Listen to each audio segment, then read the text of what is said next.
mawduuceennan waxaynu ku soo qaadanaynaa weeraro isku day dil ah kuwaas oo adduunka ka dhacay isla markaana lagu beegsanayay hogaamiyayaal kala duwan oo noloshoodu halis gashay kana badbaaday weeraradaas kadib markii ay fashilmeen hogaamiyaashaas oo qaarkood ay dhaawacyo ka soo gaadheen weerarada lagu soo qaaday. muuqaalkeennani wuxuu qayb ka yahay barnaamijkeenni tusmada caalamka waxaana idinla socodsiinaya aniga oo Mukhtaar Maxamed Diriya Mukhtaar Jambaq. intaynaan warbixinteennan u gudagelin fadlan nagu taageer inaad muuqaalka like saarto si aad noo dhiirigeliso isla markaana ay dad badan u daawadaan muuqaalka. wixii fikrad ah ee aad nagu soo kordhin kartana commentiga hoose noogu reeb. haddaad nagu cusub tahayna subscribe saar channelka dawankana furo. mahadsanid.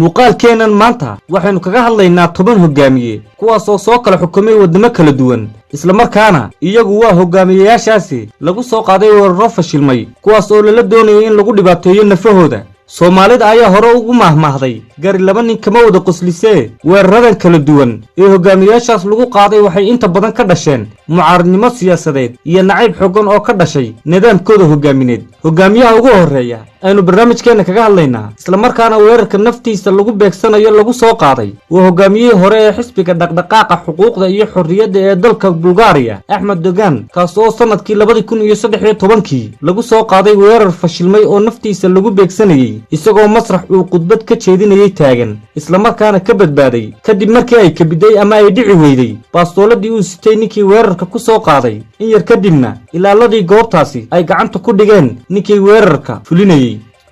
hogaamiyaha labaad ee aynu barnaamijkeena ku soo qaadanaynaa waa madaxweynihii hore ee dalka Faransiiska Nicolas Sarkozy. hogaamiyahan ayaa weerar lagu soo qaaday sanadkii 2013 isagoo gacan qaadaya qaar ka mid ah shacabka dalkiisa. weerarka oo uu fulinayay mid ka mid ah shacabkii meesha taagnaa kaasoo weerarka ku fulinayay gacantiisa kadib markii uu si xun u soo jiiday kaladhka madaxweynaha isla markaana uu madaxweynuhu ku sugtay inuu dhulka ku dhaco. intaa kadib waxaa madaxweyne Sarkozy badbaadiyay ilaaladiisa khaaska ah kadibna gacanta ku dhigay ninkii weerarka soo qaaday.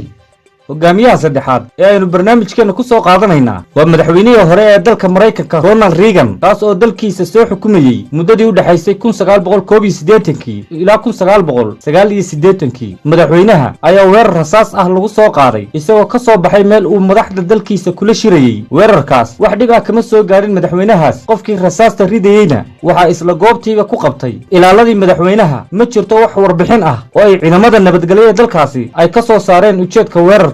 hogaamiyaha afraad ee aynu soo qaadanaynaa waa madaxweynihii hore ee dalka Faransiiska François Hollande kaas oo dalka Faransiiska soo xukumayay muddadii u dhaxaysay 2012 ilaa 2017. madaxweynahan ayaa weerar lagu soo qaaday isagoo meel masrax ah khudbad ka jeedinayay. weerarkan ayaa loo adeegsaday walax cad taas oo budo ah isla markaana lagu dhuftay garabka madaxweynaha iyadoo budadii ay ku dul dilaacday madaxweynaha korkiisa. ilaaladii khaaska ahaa ee madaxweynaha ayaa halkaa ku qabtay qofkii weerarka fulinayay isla markaana lama sheegin walaxda budada cad ahi waxa ay tahay iyo ujeedka loogu soo weeraray madaxweynahaas. hogaamiyaha shanaad ee aynu muuqaalkeena ku soo qaadanaynaa waa ra'iisul wasaarihii hore ee dalka Talyaaniga Silvio Berlusconi. ra'iisul wasaarahan ayaa weerarka lagu soo qaaday isagoo gacan qaadaya qaybo ka mid ah shacabka dalkiisa isla markaana nabar tuurbaha oo xoogan lagaga dhuftay wejiga. weerarkaas oo uu ra'iisul wasaaruhu ku dhaawacmay isla markaana u geystay waxyeello weyn halkaasina dhiig badan kaga daatay. qofkii weerarka fuliyayna aakhirkii gacanta ayaa lagu dhigay.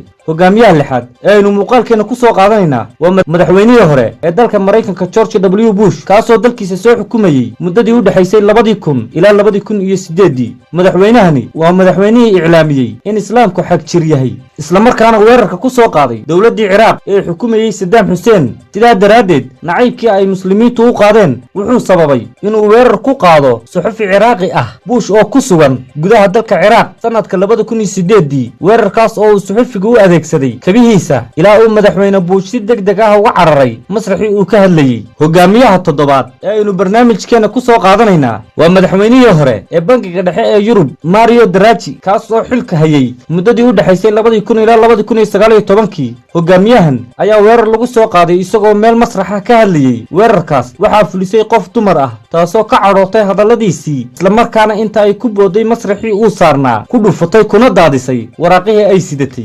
hogaamiyaha sideedaad ee aynu muuqaalkeenna kaga hadlaynaa waa madaxweynaha dalka ruushka Vladimir Putin. madaxweynahan ayaa weerar lagu soo qaaday isagoo kulan la qaadanaya madaxda kala duwan ee caalamka. weerarkan waxaa fuliyey laba dumar ah. labadaas dumarka ah ayaa qawanaan ku soo galay hoolka ay ku sugnaayeen madaxda caalamku, isla markaana waxay si toos ah u bartilmaameedsadeen madaxweynaha ruushka. intii aanay gaadhin madaxweynaha waxaa gacanta ku dhigay ilaaladii goobtaas. hogaamiyaha sagaalaad ee aynu soo qaadanaynaa waa madaxweynaha Venezuela Nicolas Maduro. madaxweynahan ayaa weerar lagu soo qaaday isagoo u khudbadeynaya shacabkiisa maalinta qarannimada dalkiisa, isla markaana goobtii uu ku sugnaa waxaa ka dhacay qarax xooggan. ilaaladii madaxweynaha ayaa markiiba ku wareegay goobtii uu ku sugnaa madaxweynuhu. dabaaldegii socdayna wuxuu noqday in meesha lagu kala yaaco ilaa ciidankii gaardiga sameynayay ee u dabaaldegayay qarannimada dalkooda. hogaamiyaha tobanaad ee u dambeeyay barnaamijkeenani waa madaxweynihii hore ee dalka Mareykanka Donald Trump, kaasoo lagu soo qaaday weerar aan kamaraduhu qaban isagoo meel fagaara ah kala hadlaya taageerayaashiisa. kadibna ilaaladiisa gaarka ah ayaa si degdeg ah ugu yimi kana kaxeeyay goobtii uu ku sugnaa ee lagu soo weeraray.